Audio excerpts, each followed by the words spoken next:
Hello everyone. இப்போ நம்ம பார்க்க போகிறது வாழைப்பூ வடை.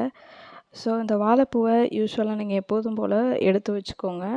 எடுத்து வச்சுட்டு அதை வந்து தண்ணியில் போடாமலே எல்லாத்தையும் கட் பண்ணி வச்சுக்கோங்க.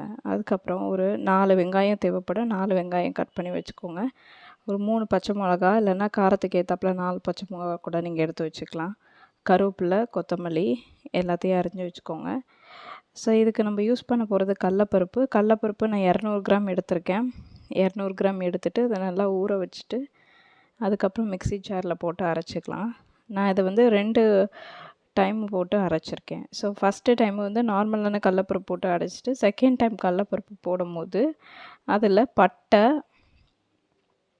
பூண்டு 2, இஞ்சி ஒரு சின்ன பத்தையா போட்டு செகண்ட் டைம் போடும்போது அரைச்சிருக்கேன். நீங்கள் ஃபஸ்ட் டைம் போடும்போது கூட அதை அரைச்சி எடுத்து வச்சுருந்துருக்கலாம். ரொம்ப தண்ணியே ஊற்றாமல் அப்படியே அரைச்சி எடுத்து வச்சுக்க வேண்டியதான். நல்லாவும் ரொம்ப மெதுவாக அரைக்காமல் கொஞ்சம் முறுமுறுன்னு இருக்கிற அளவுக்கு ஒரு 1 பாதியமாக அரைங்க.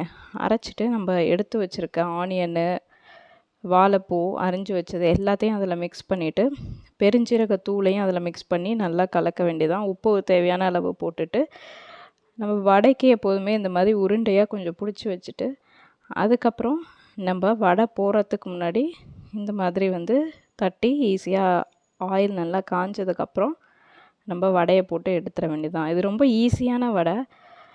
இது நார்மலாக நம்ம மசால் வடை சாப்பிட்ருப்போம், மெது வடை சாப்பிடுவோம். அந்த வாழைப்பூ வடை ரொம்ப ஹெல்த்தியானதும் கூட.